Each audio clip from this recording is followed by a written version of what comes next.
नमस्कार, आप देख रहे हैं न्यूज पीआर और मैं हूं आपके साथ ज्योति सिन्हा। स्मार्ट मीटर इस वक्त चर्चा का विषय बना हुआ है। स्मार्ट मीटर की वजह से एक और जहां लोगों को परेशानी हो रही है, तो वहीं इसे लेकर विरोध भी किया गया। कहीं सड़कों पर महिलाएं झाड़ू लेकर नजर आई, तो कहीं सड़कों पर स्मार्ट मीटर को लेकर विवाद छिड़ता नजर आया।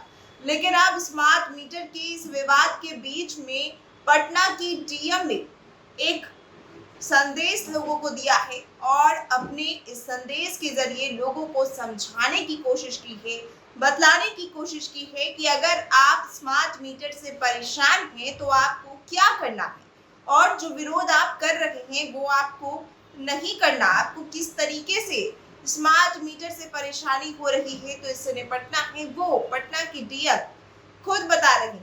सुनिए।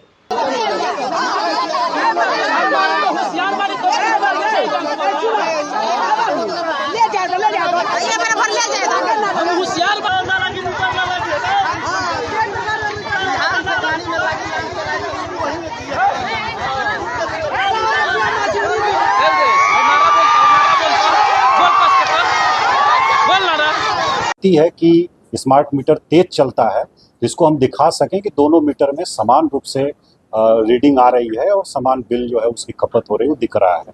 तो ये हम लोगों को बता सकें।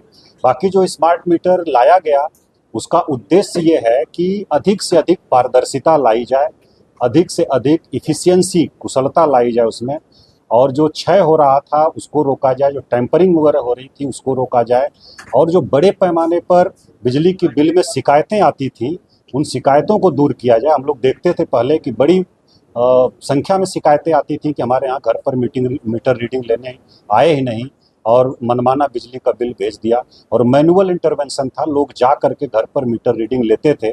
अगर कहीं किसी काम से उपभोक्ता बाहर निकले हैं तो वो पिछले महीने के एवरेज के आधार पर बिलिंग कर देते थे, जबकि उनका उपयोग अगर कम हुआ है तो वो रिफ्लेक्ट नहीं होता था।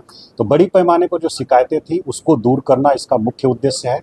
दूसरा ये कि पारदर्शिता बढ़ाना, ताकि आप प्रतिदिन आप देख सकते हैं जो सुविधा ऐप है बिजली कंपनी का और बिजली ऊर्जा विभाग का, उस पर जा करके आप घर बैठे या कहीं भी रहें आप रिचार्ज कर सकते हैं अपने मीटर की, अपने घर में जो बिजली की व्यवस्था है उसकी आप मॉनिटरिंग कर सकते हैं और उस पर प्रतिदिन देख सकते हैं कि कितना आपका उपयोग हो रहा है और कितना उपयोग नहीं हो रहा है, कितना पैसा कट रहा है। दूसरा ये कि आपको रिचार्ज करने के लिए ऑफिस का चक्कर नहीं लगाना पड़ेगा, कहीं आने जाने की ज़रूरत नहीं पड़ेगी, और कोई शिकायत है तो वो भी आप जो है अपने ऐप पर उस पर दर्ज कर सकते हैं, जो कॉल सेंटर है बिजली विभाग का उस पर दर्ज कर सकते हैं। किसी प्रकार की भाग दौड़ करने की आपको आवश्यकता नहीं होगी। जो हमारे ज़िले के उपभोक्ता हैं उनको हम आपके माध्यम से, मीडिया के माध्यम से ये बात बताना चाह रहे हैं। और जो भ्रांतियां हैं कि तेज चलता है, बिल्कुल ऐसा नहीं है।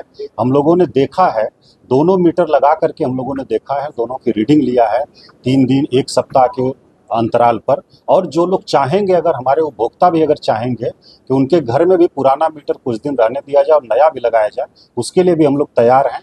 दोनों स्वयं लगा करके वो देख लें कि मीटर रीडिंग में कोई अंतर नहीं है। इसको हम लोग जो है दिखा करके एग्जाम्पल से उनको संतुष्ट कर सकते हैं।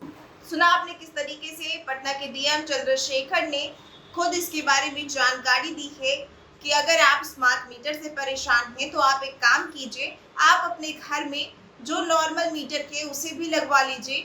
आपको ये पता चल जाएगा कि आपके घर में जो बिजली बिल आ रहा है वो सही आ रहा है या नहीं। दोनों मीटर में जो बिजली की रेट रहेगी वो पता चल जाएगी और इस हिसाब से आपको परेशानी भी नहीं होगी। और जो भी जानकारी है वो डीएम खुद संदेश के माध्यम से लोगों तक पहुंचा रहे हैं। जो भी अपडेट है इसे लेकर हम आप तक पहुंचा रहे हैं। ऐसी खबरों के लिए बने रहिए न्यूज पीआर के साथ।